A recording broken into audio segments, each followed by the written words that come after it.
tem dois momentos diferentes. Tem um momento do cessar-fogo e o momento de estabelecer os acordos de paz. Então, eu acho que se conseguir o cessar-fogo, já é um caminho, né? Para posteriormente, né, se estabelecer um acordo, né? E hoje é um dia quente para, né, as relações internacionais, porque Celso Amorim, assessor especial da Presidência da República, está se encontrando, vai se encontrar com o presidente ucraniano Zelensky. A reunião vai ser em Kiev, uma cidade que nos últimos dias já foi alvo de uma série de ataques russos, inclusive teve um jornalista, né, morto enquanto cobria a guerra nessa semana. Nasser, bem-vindo, tudo bem? E já começa a falar sobre esse encontro. Bom dia, Adri, bom dia, Rovai, bom dia aí o pessoal que nos segue. Pois é, eu acho que essa viagem vem a confirmar aquilo que o presidente Lula sempre está dizendo, né, que interessa ao Brasil, e o Brasil aqui não aparece de uma forma singular. O Brasil, no fundo, é a posição dos países, que a gente pode chamar não alinhados, que é de encontrar uma resolução para esse conflito, né, que não interessa a ninguém. Óbvio, a Ucrânia é o país mais atingido, mas isso repercute no mundo inteiro. Então, esse momento é importante. A política externa brasileira tem que colocar de uma forma muito clara, muito objetiva em relação a isso. E momento também que a China, né, está fazendo movimentações nesse sentido, né? Então é importante e desfazer também essas críticas, né, principalmente aqui no Brasil, muito mal fundamentadas, de que o Brasil estaria alinhado à Rússia, que o Brasil não poderia ser mediador. O fato dele ir lá, o fato dele ser convidado, o fato dele ser recebido pelo Zelensky, tira um pouco essas caracterizações que a mídia corporativa fez ao Lula aqui durante aquele momento, né, de visita à China, de recepção do ministro da Rússia. Né? E, Nasser, o Celso Amorim vai levar uma proposta de paz, né, uma proposta de resolução do conflito. Até que ponto essa proposta, isso pode avançar para a gente tentar ver aí um fim desse conflito? Olha, Dei, na verdade, nem da China se sabe se tem vamos dizer, uma proposta fechada, né? Porque tem algumas questões que ainda não vão ter consenso. Então, por exemplo, a questão da Crimeia, a questão das regiões ocupadas pela Rússia no leste da Ucrânia, essa eu acho que é mais difícil resolução, a Crimeia eu acho que menos, acho que o Zelensky pôs isso na mesa para negociar, mas até agora não tem. Eu também tentei encontrar da China, não tem nada assim muito concreto, né? Porque nesses casos também, vale afirmar, que tem dois momentos diferentes. Tem um momento do cessar-fogo e o momento de estabelecer os acordos de paz. Então, eu acho que se conseguir o cessar-fogo, já é um caminho, né, para posteriormente, né, se estabelecer um acordo. Né.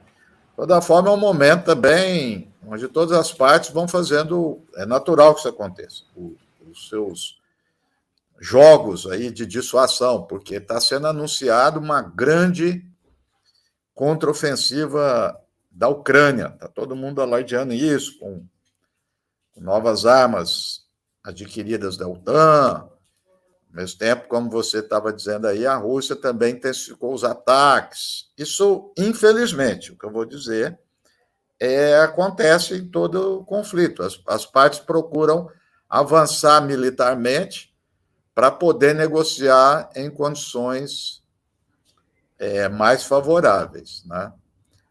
Ainda é um caminho longo, mas já tem sinais, isso é que é importante, não está naquele momento anterior, que foi todo o ano passado, um marasmo, ninguém falava nada. O Lula tem razão, ninguém propunha nada. É difícil resolver, ok, mas precisa tentar, né? Então está um momento um pouco melhor nesse aspecto, né? E Nasser, eu vi que a Rússia está colocando, inclusive, tanques soviéticos, né, para combate. Você acha que isso, de alguma maneira, demonstra uma fraqueza da Rússia nesse momento? Já começa, ou não? É parte dessa coisa de ir dando mais tempo ao tempo na guerra e apostando que quanto mais tempo ela durar, é pior para o Ocidente. Olha, é o seguinte, qualquer guerra é cheia de surpresas, e essa por excelência. Então, várias previsões de todo tipo que foram feitas caíram. Agora, nesse momento, é interessante, você não consegue ver nenhuma que diz que um dos lados será vencedor. Hoje há um consenso que se convencionou chamar, né, na teoria da guerra, sobre guerra de atrito, né, guerra de fricção, que é esse momento, nenhum dos lados, um avança, outro recua, depois outro avança. Então, é uma guerra de desgaste muito grande. Então, segundo os especialistas aí que a gente lê, ninguém se arrisca muito. Eu acho, já falei isso antes, continuo afirmando, eu acho que a possibilidade de ter um acordo poderá vir de um certo arrefecimento da posição da Europa. Dos Estados Unidos também, mas o Biden está meio estranho nisso, ele está insistindo muito. A última pesquisa de opinião pública, ele está 4, 5 pontos abaixo do Trump, né? As avaliações sobre a guerra, de apoiar, de mandar recurso, ainda são majoritárias nos Estados Unidos, mas caiu muito, caiu cerca de 15%, 20%. Né?